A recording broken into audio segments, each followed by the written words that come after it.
The Diplomatic Stranger. The royal ballroom of Zareth Prime was filled with silence.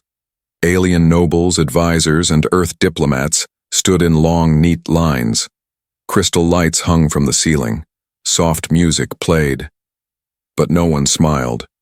Everyone was watching her. Princess Alara, tall, graceful, and dressed in deep blue armor lined with silver. Her silver-white hair fell like silk down her back. Her violet eyes were calm, but her heart was not. This was not a celebration. It was a test. The humans were visiting for the first time in 15 years. After a war that killed millions, peace talks had started, and Alara had been chosen to welcome them. She took a deep breath as the doors opened. A group of humans walked in, all in uniform. Calm. Serious. She had seen humans before, on screens, in reports, in battle, but never this close. Not without armor between them. Not without weapons. One by one, the humans introduced themselves. Alara shook hands with each. Her heart stayed steady, until the last one. A man stepped forward, tall, brown hair, eyes like cold fire, gray-blue, sharp, quiet. He didn't speak right away. Then he said simply, "Lieutenant Ryan Vex, Alliance Escort." Alara's breath caught. Those eyes. She blinked. Her mind went blurry for a moment. A flash of something. A burning hallway. Screams. A boy grabbing her hand, telling her to run, telling her she'd be okay. Eyes just like his. No. It couldn't be. That was years ago. She was just a child then, and that boy, he was never seen again. He had saved hers and vanished. "Princess?" the man asked. She snapped out of it. "Yes," she said quickly, forcing a smile. "Thank you for coming." He nodded. But she saw it, a flicker in his eyes. Like he remembered something too. The rest of the event passed in silence. Alara gave a speech. So did the human commander. They spoke of peace, cooperation, trade, but her mind was somewhere else, that face. Those eyes. She hadn't thought about that day in years, the day her secret transport was attacked, the day someone tried to kill her, even as a child, and the day someone, a boy with those same eyes, risked his life to carry her to safety. Back in her chamber, she paced the floor. She pulled up old files on her data pad, news reports, lost mission logs. That boy had no name, no record. It was like he never existed, or was erased. But she remembered his voice, his hand holding hers, and his eyes telling her it wasn't over. A knock at the door broke her thoughts. Her advisor entered. "The humans are preparing to leave the palace," she said. "But Lieutenant Ryan has requested to speak with you privately." Alara froze. She didn't answer at first, then nodded slowly. "Bring him." Moments later, he stood before her again. This time, no guards, no crowd, just the two of them. Alara stepped closer. Her voice was calm, but her hands shook behind her back. "You were very brave tonight." He smiled politely. "It's just diplomacy." "No," she said. "I mean, years ago." He looked confused, or pretended to. "I don't follow." She took a step closer. "You saved a child in a fire, on a hidden outpost, a girl with silver hair. You carried her when no one else would." His eyes widened slightly, just for a second. Then, "I don't remember," he said quickly. Too quickly. She nodded, but her voice dropped to a whisper. "You told me I would live, that I was important, that one day you'd come back." She looked him in the eyes. "And now, you have." A flash of fire. The palace walls never shook, until tonight. Princess Alara had just left the chamber. Her conversation with the human Lieutenant Ryan Vex echoed in her mind. "You told me you'd come back." But he had said nothing. No confirmation, no denial, only silence. and that silence was louder than a scream. Down in the grand ballroom, the peace talks continued. Human officers and alien nobles raised glasses. Music played, drones floated, recording smiles that meant nothing. Then, a sound. Not music, not footsteps, but a low, sharp whine, like a frequency out of place. Alara turned toward the sound just as she re-entered the ballroom. Boom, a blast rocked the east wall. Flames, smoke, screams. Guards hit the floor. Drones fell like dead birds. Someone had attacked during the peace meeting. Before Alara could speak, someone grabbed her arm. Firm, fast, familiar. Ryan. He didn't speak. He didn't hesitate. He pulled her behind a fallen column just as a second blast hit. Glass rained from the ceiling. Alien guests screamed and ran. Human diplomats pulled out energy pistols. But Ryan had only one focus. Her. "Stay down," he shouted. Alara coughed through the smoke. "What's happening?" "No idea," he said. "But someone doesn't want peace." He handed her a small shock blade, standard human defense gear. "You know how to use it?" She narrowed her eyes. "Better than you." Guards scrambled to push people out. Ryan looked around, searching for threats. His voice lowered. "I've seen this kind of attack before." Ilara's heart skipped. "When?" she asked. He paused, then said, "A long time ago. On an outpost, when I was a teenager." Her eyes locked on his. "I was there," she whispered. He stared at her. "And this time." He didn't deny it. From above, a shadow dropped down, a silent figure in black armor. Unknown crest, no known faction. Alara raised her blade, but too late. Ryan shoved her aside. The assassin struck him across the back. He grunted, fell to his knees. Alara leaped forward, slashing fast and clean. The assassin fell, gone in one move. Ryan blinked, up at her. That was impressive. She helped him up. "I told you." Alarms rang louder now. Backup teams arrived. But Alara and Ryan were already moving, through the fire, through the smoke, down a side corridor. "Who would attack during peace talks?"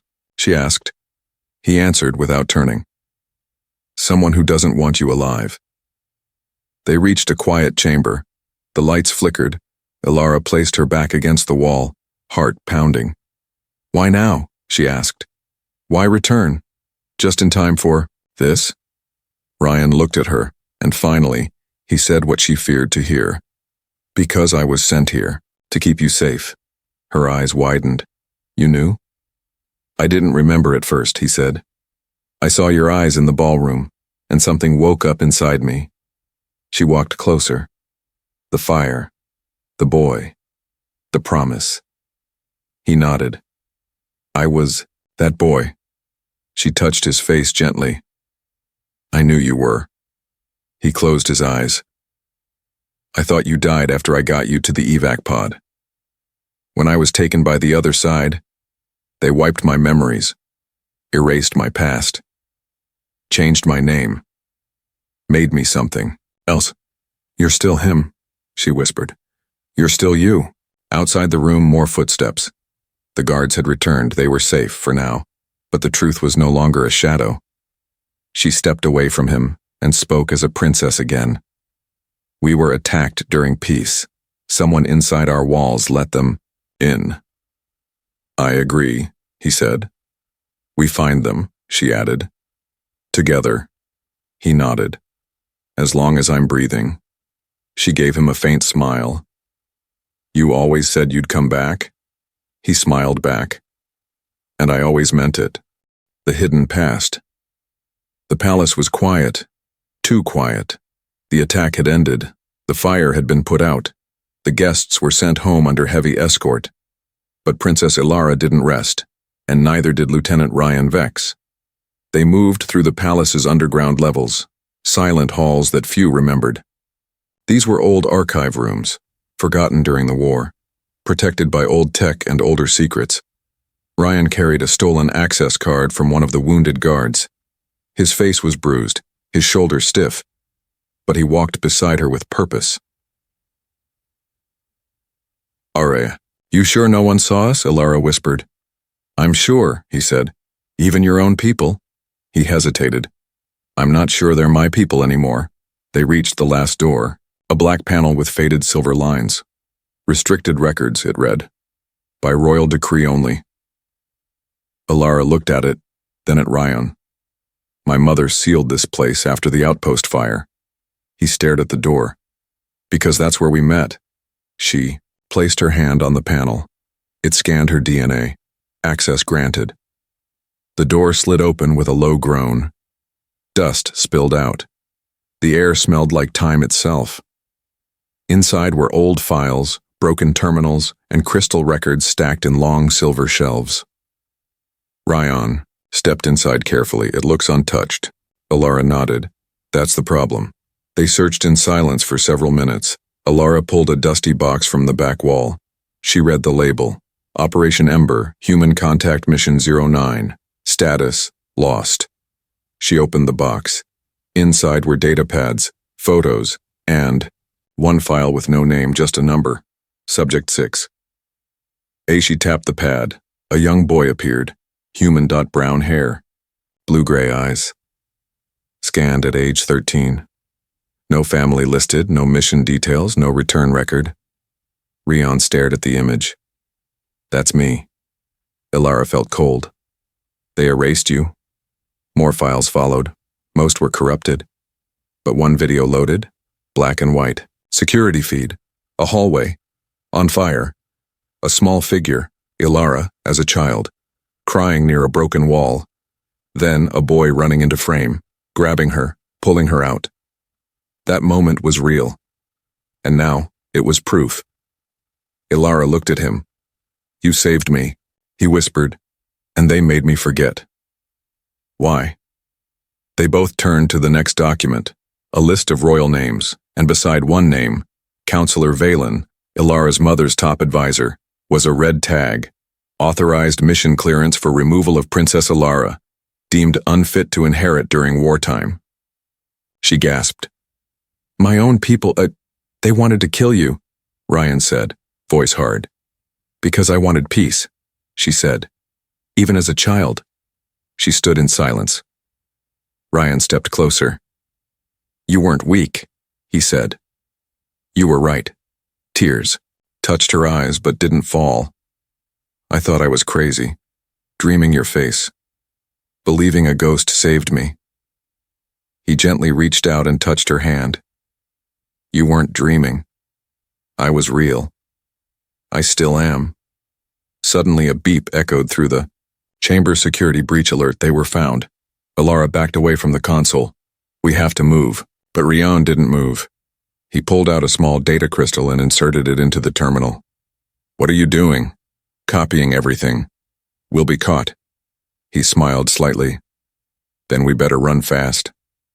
The file finished just as footsteps approached. They sprinted through the back corridor, alarms blaring behind them. Guards shouted. Blasters lit up the walls. But Ryan led the way. Dodging, turning, always checking to make sure she was behind him, just like he had years ago. They escaped through a hidden tunnel, found shelter in the old watchtower at the edge of the Capitol cliffs. Ilara collapsed to the floor, breathing hard. Ryan slid down beside her, holding the crystal. He handed it to her. "This has the truth. About me. About you. About them." She looked at the glowing shard, and for the first time in her life, she wasn't afraid of the truth. She was ready for it. She looked up at him, quietly. "Why did you really come back?" He stared into her eyes. "Because I promised you I would." The truth they buried. The watchtower was silent. Wind howled through cracks in the stone.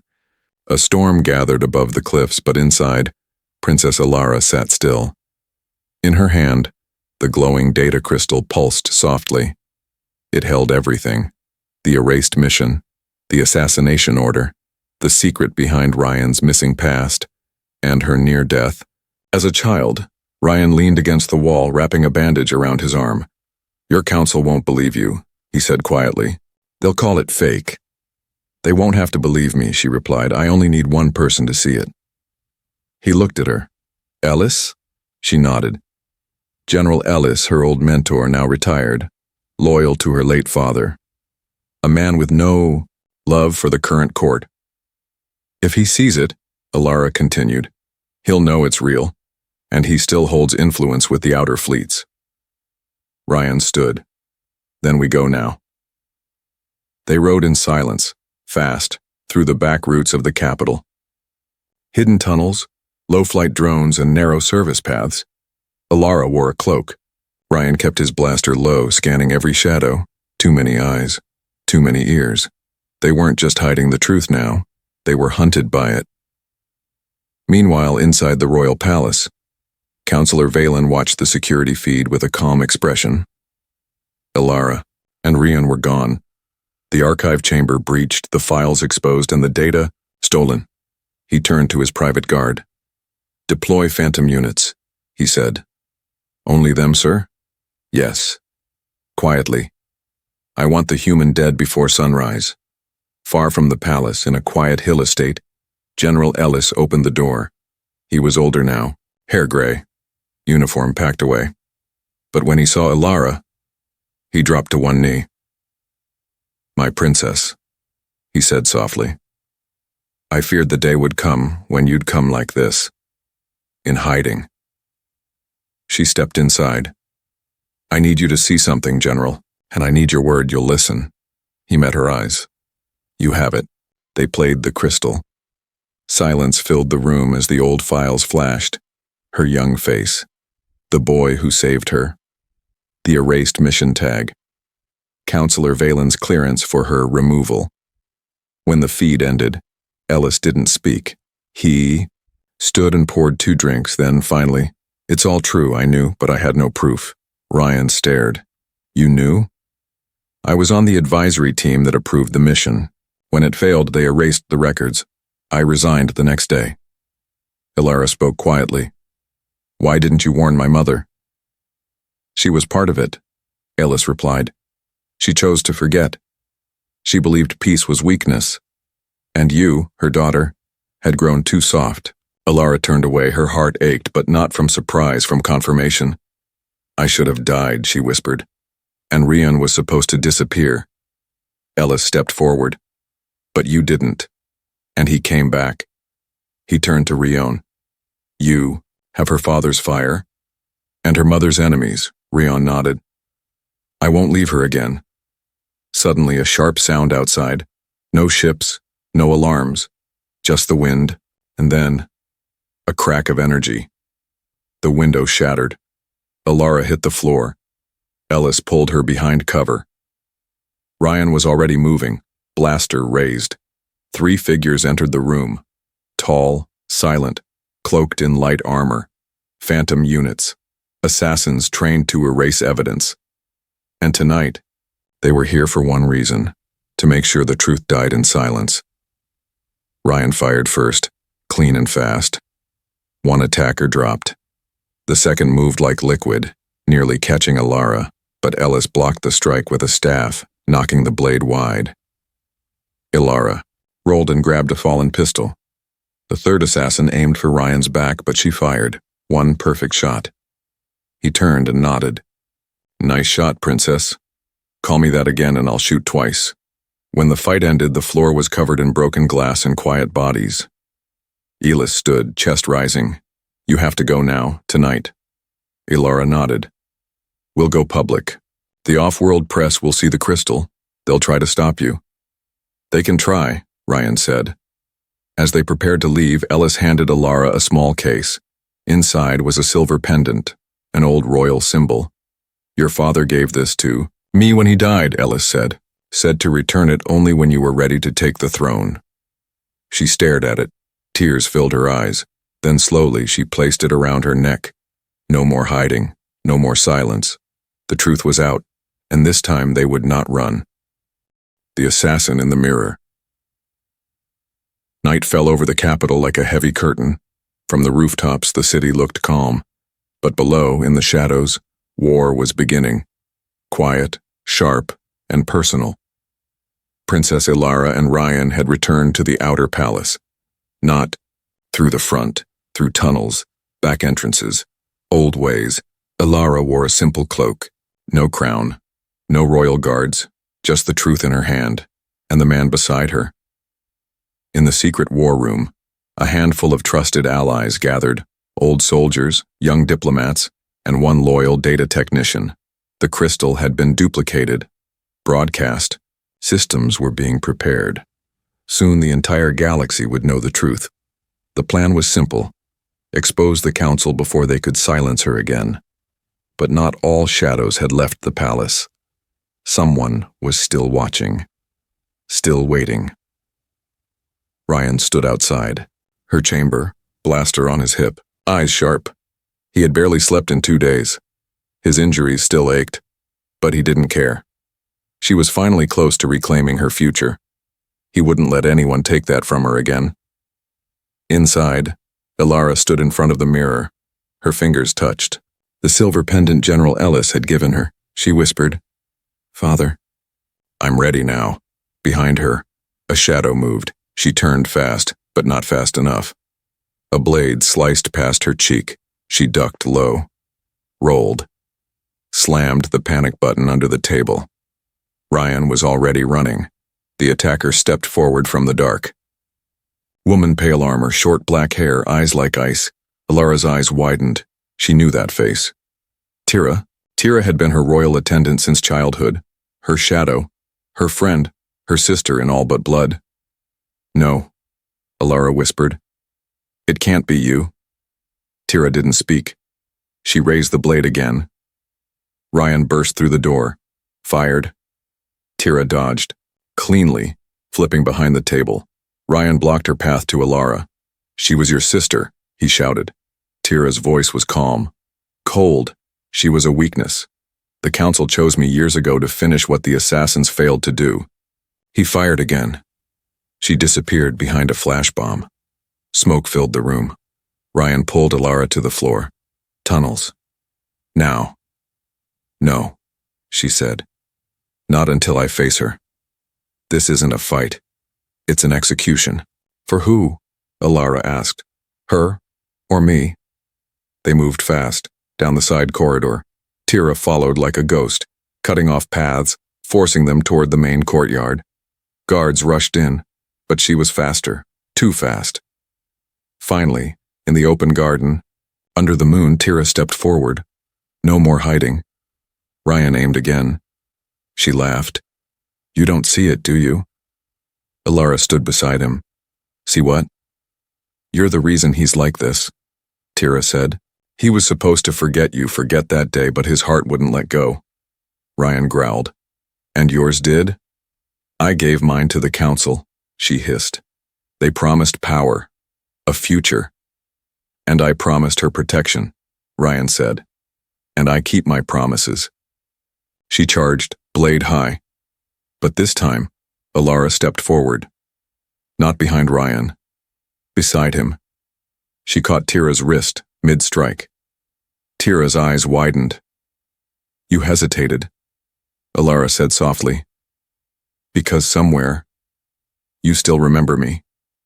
Tira pulled free. "I remember betrayal," Ilara nodded. "So do I." She twisted.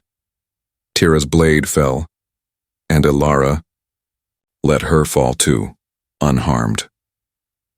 The guards arrived seconds later. Tira was taken away in silence. Her eyes never met Ilara's again. Later that night, Ryan and Ilara stood in the garden. Neither spoke until he finally asked, "Would you have forgiven her?" She looked at the stars. "No, but I would have mourned her." He nodded slowly. "You didn't just survive," he said. "You became something stronger." She turned to him. "So did you."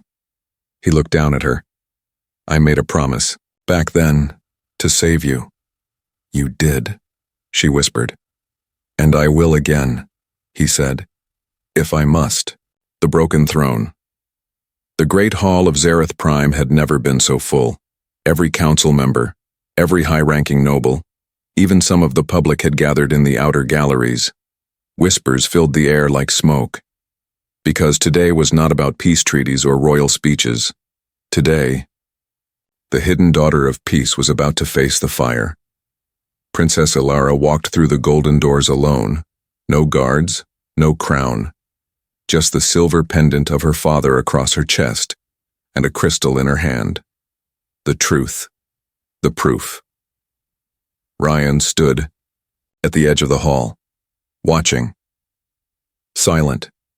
His eyes scanned every face, every hand, every shadow. He knew this wasn't just a meeting, this was a battlefield. Counselor Valen rose from his seat, voice calm and practiced. Princess Ilara. He said, we welcome you to this emergency session. We hope you will speak with wisdom and care in the interest of our people. Ilara's voice rang clearly. I always have. She stepped to the center, placed the crystal on the central console, and activated it. A voice filled the hall. Not hers. Not Valen's, but the past. The recording of the erased mission. The assassination plot. The list of those who gave the order, including Valen. The crowd froze. Gasps, shouts, then silence again. Ilara turned slowly to face the council. For years, you called me soft, weak, a child unfit to rule. She lifted her chin. But I was not the weak one. I was simply not like you. Valen didn't blink. Instead, he smiled. I expected this, he said. She has been poisoned by human lies.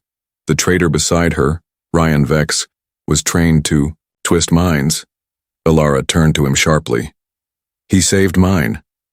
Valen's voice grew louder. You forget, Princess.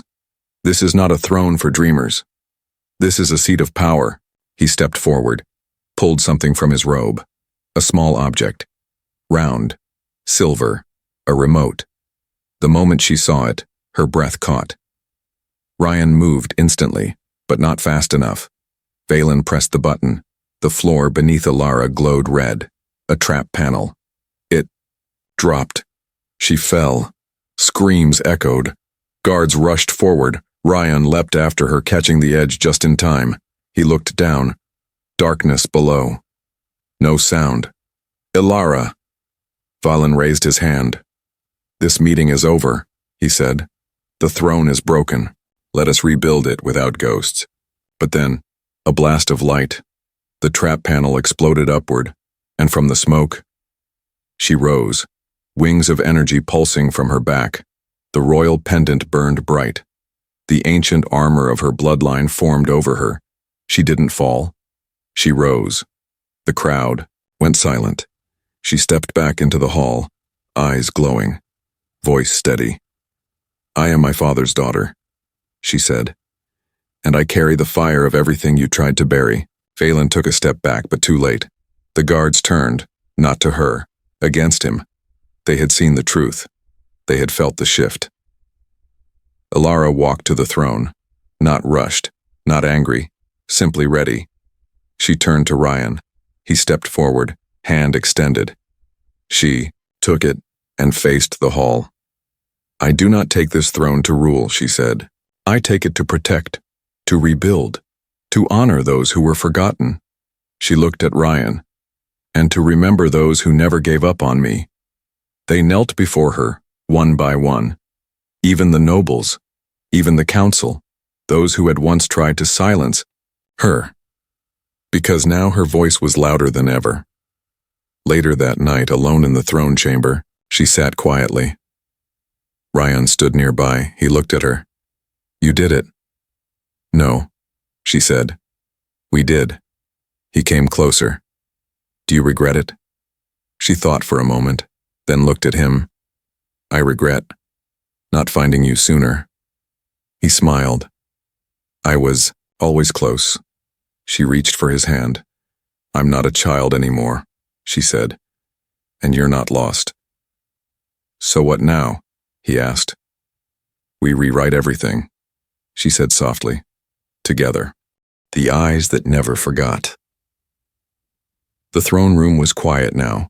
No guards, no council, no politics, just moonlight shining through the stained glass windows, and two people who had walked through fire to reach each other. Princess Ilara, no, Queen Ilara, now stood before the royal mirror. Her hands trembled slightly, not from fear, but from something stronger. Memory. Behind her, Ryan stood in his dark formal coat, his badge removed. No longer a soldier of Earth or pawn of any empire. Just Ryan, the boy who had saved her, the man who had stood by her, the one who remembered her eyes even when he couldn't remember his own name. She turned. "I was only 8 when they came for me," she whispered. "My guards were gone. My mother was far away. The fire had reached my room." Ryan said nothing, just listened. I thought it was over. I was ready to close my eyes and let it end. But then, someone grabbed my hand. He stepped closer. "I didn't think," he said softly. "I just ran toward the flames. Something in me told me to save you." She touched his face. "You did. You remembered. Always," she whispered. "Even when everyone else forgot you." Ryan's voice broke slightly. "I thought I imagined your face. For years. It was just a dream I couldn't let go of." "You never forgot my eyes," she said. He nodded. "They were never just eyes. They were the reason I came back." They stood in silence. Not awkward, just full. Of all the words they didn't have to say anymore. Then Ilara asked gently, "What do you want now, Ryan? Truly?" He looked into her eyes and didn't hesitate. "You." She smiled. Not as a queen, not as a symbol, but as herself. Then she reached into her cloak and pulled out a second pendant identical to her own. She placed it in his hand. "No more waiting. No more shadows. I want the galaxy to know. You were always mine." He took the pendant, heart full, and whispered, "Then I stay. Not as your guard." She finished the sentence. "But as my partner." Later that night, under the open sky, Ilara stood on the palace balcony. Below, the people celebrated their queen, but she didn't hear them. She was focused on only one thing: the boy who once ran through fire to save her life, and the man who now stood beside her to share it. As the stars lit up the night, Ryan leaned toward her. He asked quietly, "Did you ever think we'd come back to this?" She replied, "I never left it." He looked confused. She smiled gently. "I've lived in that moment when you turned toward me in the fire, for all these years. Now, I want to live beyond it." He held her hand. "I will stay. Through peace, through war, through anything." She leaned close. "And I'll remember your eyes for the rest of my life," he whispered. "And I'll never stop seeing yours. In the heart of a galaxy that once tried to erase them." A queen and a soldier stood together, not because fate chose them, but because they remembered.